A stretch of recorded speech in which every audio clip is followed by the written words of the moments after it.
listening to the Estranged Heart podcast, and I'm your host, Kreed Revere. Welcome back to our returning listeners, and if this is your first time here, thank you for selecting this podcast to listen to. As we begin today's episode, I invite you to grab a cup of coffee or tea, settle in, and listen with an open heart. But first, the regular disclaimer. I am not a licensed therapist or counselor. Nothing within this podcast should be considered or taken as therapy. If you are in need of therapeutic support such as counseling, please seek out a therapist near you. For today's announcements, I only have one, and that is tomorrow, Monday, October 31st, is the 1-year anniversary of the Estranged Heart podcast. I can't believe it's been a year that the Estranged Heart has been out in the world, but it has, and tomorrow there will be a bonus episode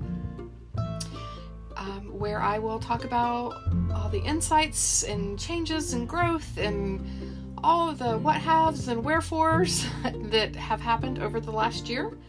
So please be sure to tune in to that episode. I invite you to celebrate with me. This has been quite a journey, and one that I am still very honored to share with you, an experience to share with you. Again, happy 1-year anniversary to the Estranged Heart. So as we begin today's episode that is titled The Gift of Change, Embracing Change as a Catalyst for Reconciliation, I have a couple of quotes. The first one is, "Change the way you look at things, and the things you look at change." And that is by Dyer. The second is, "Change is the law of life, and those who look only to the past or present are certain to miss the future." And that is by John F. Kennedy. And the last one is, "If we don't change, we don't grow. If we don't grow, we aren't really living." And that is by Gail Sheehy. So when I contemplated today's episode, there's so many topics that I could talk about. But here on the eve of the 1-year anniversary of the podcast, I really thought about change and the amount of change that has happened to me personally, and the change that has happened in the folks that I work with, my coaching clients, the mothers that I support in the support groups, the estranged adult children that I work with, and the changes that they have experienced over this last year. And while we all experience change as something that's not so great, that leads us into estrangement, there is a gift of change that can happen, that can lead us out of it. And that's what I want to talk about today. So this morning, as many of us do, I was on Facebook scrolling through, and my memories popped up. And today, 25 years ago, was my first night on patrol as a police officer. And that time period in my life was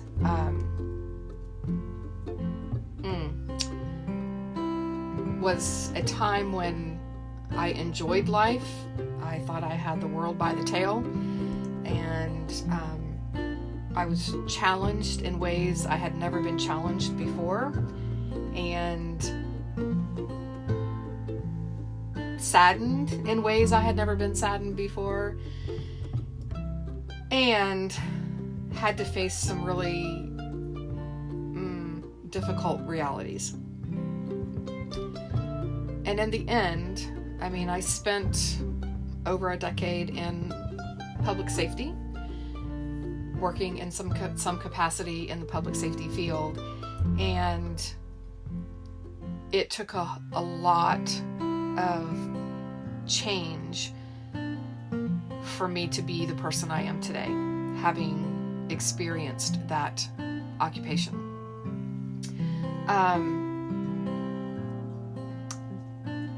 So, that being said, I wanted to read something that I wrote related to that memory that came up, and then talk about change and how it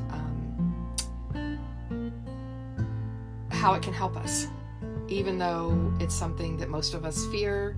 Most of us will turn and run the other direction if given the opportunity. And I am inviting you to consider viewing it from a different perspective.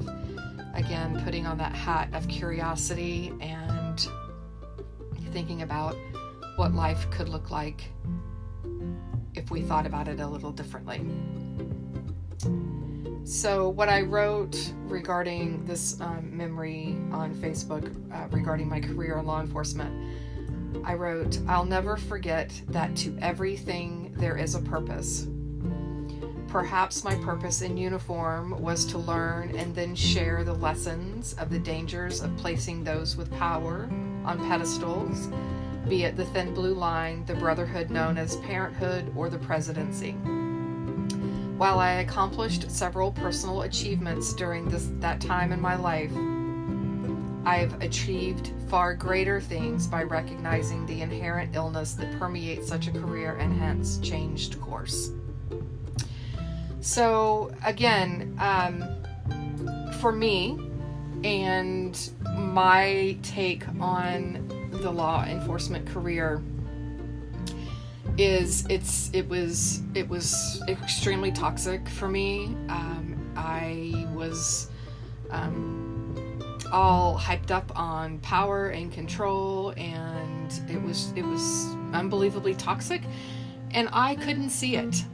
I could not see it. I was completely and utterly blind to it. And yet others saw it clear as day. And when they told me about it, I argued with them. I told them they were crazy. They didn't know what they were talking about. They'd understand if they were in my shoes, and so on and so on and so on. And at the same time, I was not in healthy relationships with most everyone in my life. And I couldn't see it when I was in it.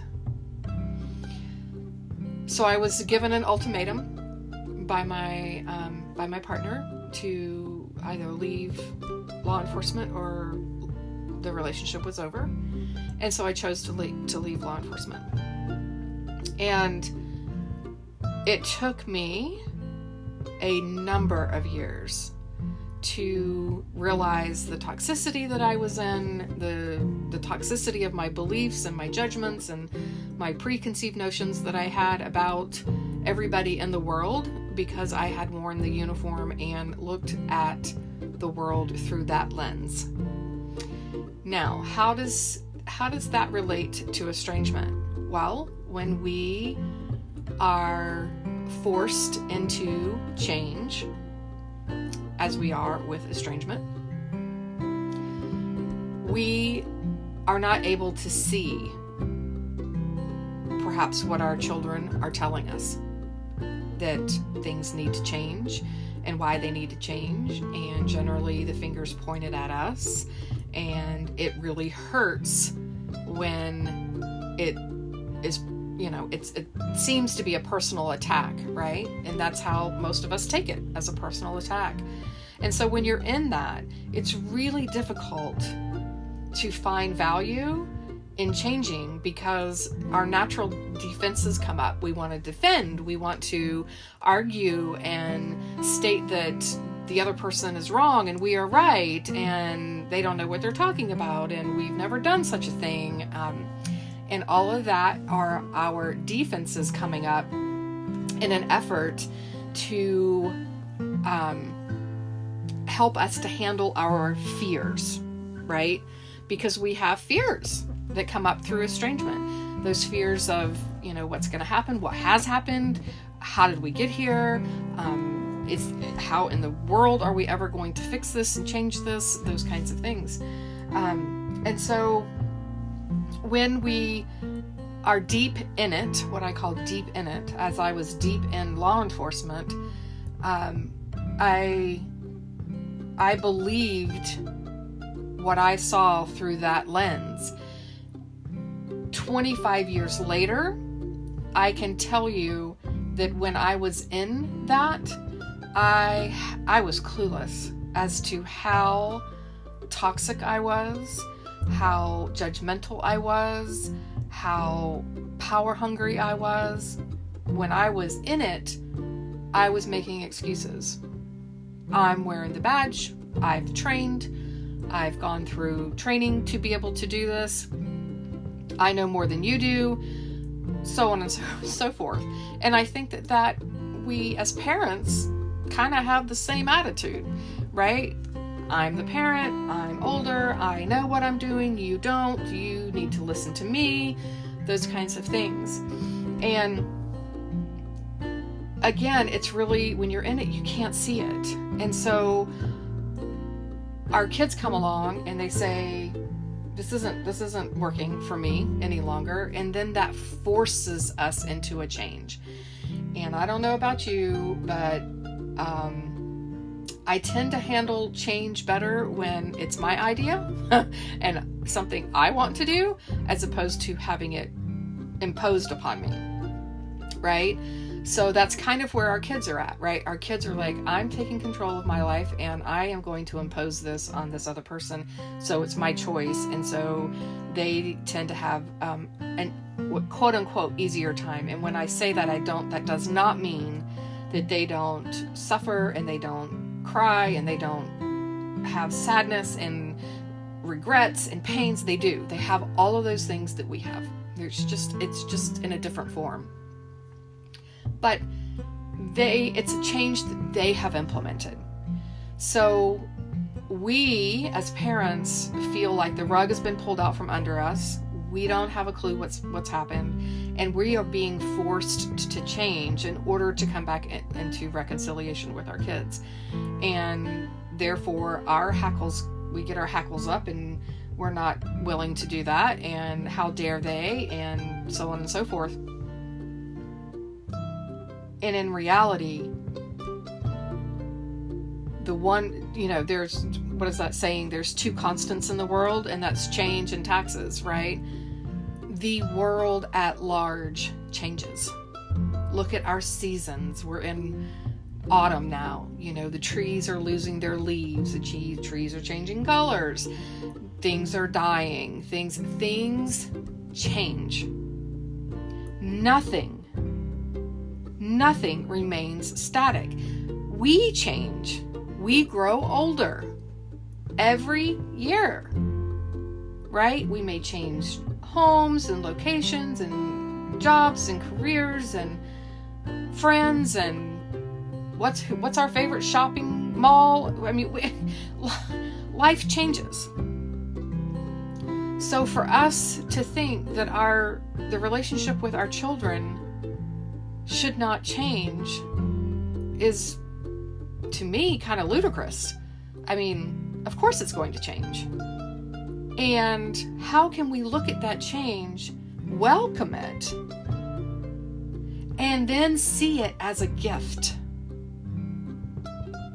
And depending on where you're at in your estrangement experience will depend on whether you're probably sitting there saying, you know what, Kreed, you can just shut the hell up, because right now I don't see any of this as a gift. And that's okay. That's okay. I've been there. I know that feeling. I remember a time very clearly when I thought that my estrangement experience was anything but a gift. I'm going to ask you to just leave the door open. It doesn't mean you have to walk through it right now, but leave the door open for that to exist, for the belief of this experience and change being a gift. So we can look at this change being a gift from the estrangement itself, being imposed upon us, as well as the change it can bring if we're willing to step into it.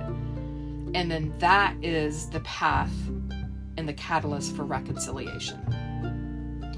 So as you've heard me talk over this last year with the Estranged Heart, my life has changed dramatically. My work has changed dramatically. And while, there's fear involved, I've had to overcome that. I clearly remember my pressing the publish button for my first episode of The Estranged Heart. And as soon as I hit publish, I thought, oh no, I can't do this. I can't, and what was coming up for me was I was doing something very different. I was putting myself out into the world in a way that I had never done it before. And so that brought up fear. I had fear when I was taking my podcasting course and learning how to become a podcaster. Thinking, I can't do this. I don't know how to do this. I've never done this before. Every time we sit in some sort of training or some sort of group setting, and I can imagine that most of us, when somebody is standing up on stage and then points to us in the audience and wants us to talk, and the fear that grips us by the throat, that we're going to have to stand up and do something different than what is our norm, which is to sit in the back of the room and shrink and hope that nobody calls on us. Right? Change is scary. It's scary as hell. It elicits all of our fears. And then if we have traumas in our life, it triggers a lot of our traumas. And so we just kind of go into a flight or fight kind of situation, or freeze. And it's hard to find our way out of that. So what I do in the work that I do with my clients is obviously is helping them, number one, to get into therapy. And that is how I learned how to embrace change, was baby steps. We live in a society that says go big or go home. And so many of us tend to think that if I'm not, if I don't make this tremendous leap in the changes that my kid wants, and I don't do it right now, at this very minute, then it's all for naught. And that's not true. I tend to look at things through the lens of labor and birth and pregnancy. And if we think about that, a baby is not created overnight, right? Baby has to grow in utero. A baby has to be born. There are all these steps and processes to change, right? That mom who is carrying the baby, she goes through changes emotionally, mentally, physically, all of those things in order to become a mom. Even if you're an adoptive mom, right? There are changes that you're going through in order to prepare for this child to enter into your life. And then there are more changes we make when they get here, right? Our life is never the same. So try to think about change being something that you can embrace and slowly step into. Now, I know that some parents will say, but my kid is yelling at me and telling me if I don't change by, I don't know, let's just say Christmas, then we can't have a Christmas together, and we can never talk again, and they put timelines on you and things like that. And I understand the fear that grips you because you want to have your kid present at family gatherings and family holidays and things like that. Sometimes change requires us to take a different path, but helps us to come out at the other end in the location that we intended to begin with, right? And so if we look at that scenario, that we're on this roadway and we hit a detour, and we have to take this detour around this crater that's in the roadway. But when we get to the other end of the detour, we're back on the same road that we were on and headed to the same destination. This is the type of change I'm talking about with estrangement. We can make it to that other side and end up in the same place, i.e. being in relationship with our kid. It's just some changes need to be made along the way. And it might take a bit of time for those changes to be done. Now, for those of you who say to me, I shouldn't have to change, I like who I am, and they haven't changed, so why should I change?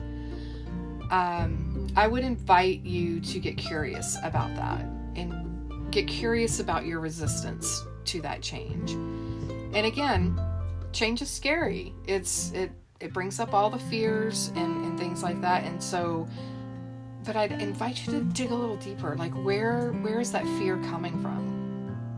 Right? Maybe in childhood you I don't know, you had to move schools 100 times, right? And you were always the new kid, and so change is scary. You prefer things to just stay the same so that you're not having to be met with challenges and discomfort and things like that. But discomfort is a part of life. And if we want to be back in relationship with our children, there has to be a level of change. Otherwise, even if you do come back into reconciliation with your child, things are likely not to last. And you could very easily find yourself in an estrangement again. To make lasting changes and lasting healthy relationships, we must change behaviors, thought processes, beliefs, etc., that got us and brought us to the altar of estrangement, right?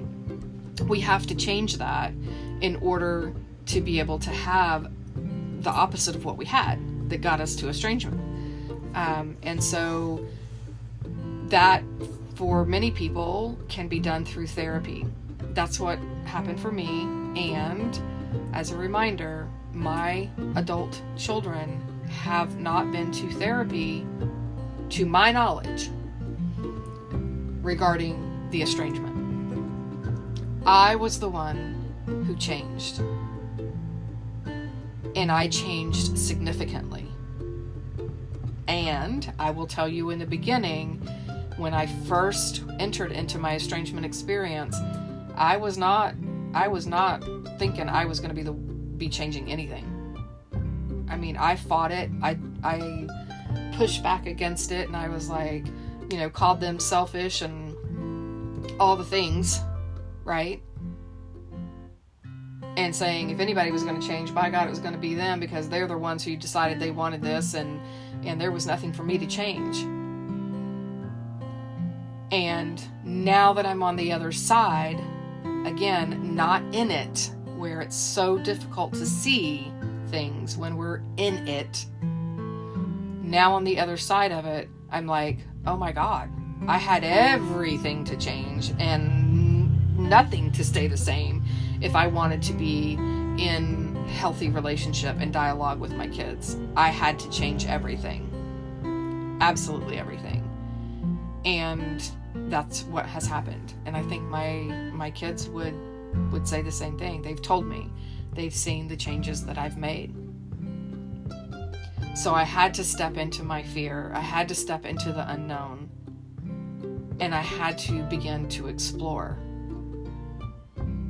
And I'm here to tell you that all of my life, I've had people all along the way talk about things for me that they felt were not working in the way that I talked to people or the way that I rolled my eyes, because I was a big eye roller, like huge, and had no idea I was doing it. That was something that was revealed to me from my training officer when I was on the road as a police officer. Had no idea I was doing it. So I had to become humble enough to be able to entertain change. If you think that you're right and there is nothing for you to change, then it is highly unlikely that you will come back into reconciliation with your child. I'm just going to put it out there. It's highly unlikely. And if it does, it is highly unlikely that it will maintain your being in relationship with one another.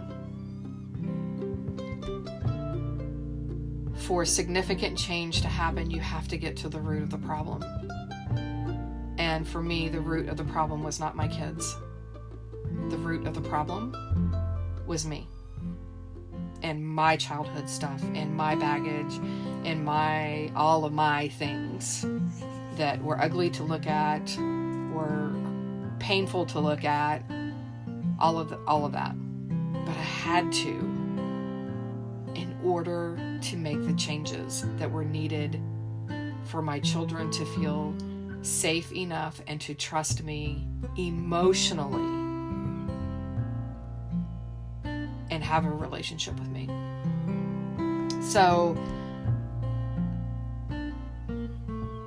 change, again, doesn't happen overnight. This is something that took months and months and months for me. It's what I see that happens in every one of the success stories for my clients and people that I work with, whether they're paid clients or not. The people that I work with and support who have had successful reconciliations and followed the processes that I teach and I talk about, they have changed. And on the other side of it, they like who they are. They like who they have become. They haven't become some person that their kid now likes and no one else likes.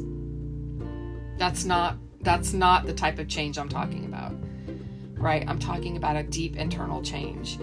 And all of them like who they are today as opposed to who they used to be. And they love the relationship that they have with their children. And it takes time. It's not an overnight fix. It's, as we talk about in the estrangement world, it's a marathon, not a sprint. It takes time. You did not come to estrangement overnight. I know it feels that way at times. For many of us, it feels like, everything was fine and hunky-dory one day, and the next day it wasn't. And again, I know I've talked about this before in the past. It's not that. There's always signs and signals and things that we can't see in the moment for a variety of reasons, right? I think that the parents that intentionally set out to do horrible things to their children are minuscule. Most of us have the best of intentions and still, because we're humans, screw it up along the way. And that's just a part of the process. It just is a part of the process. So anyway, that's where we're at today. I want you to really invite that curiosity in and think about the relationships you have, the relationships you had, maybe some of the gripes that folks have had, or things they have said to you that they thought you could change or improve upon, and consider it. It doesn't mean you have to take it for gospel. It doesn't mean you have to, think that it's just the way that it is and you have no good qualities. I'm not saying any of that. I had many good qualities. I still have many good qualities. And it didn't mean that I had to change everything about me. But there were significant things that I needed to change. And I now look at those changes as a gift, because today, the world that I exist in today, I love who I am. I resonate with people. People resonate with me. I look for the joy in life where before I was pretty pessimistic and thinking, the world was doomed and all of these things. And I have since changed. I've worked through that. And so I see this change as a gift.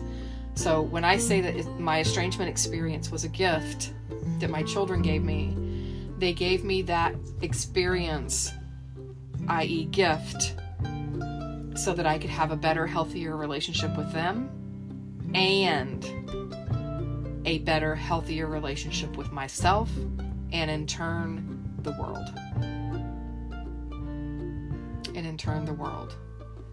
I heard someone interview a person the other day, and she was interviewing a woman that was probably in her 60s or 70s, and she said the woman that was being interviewed was a filmmaker, and the question that she was presented with was, if you could go back to your 20-year-old self, knowing what you know today, what would you do differently?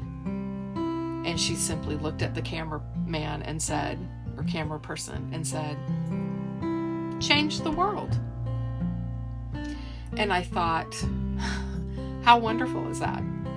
And how many of us think that we can't change the world because we're just one person? I beg to differ. I used to think that very thing. I used to think that there's nothing I could do to help change the world.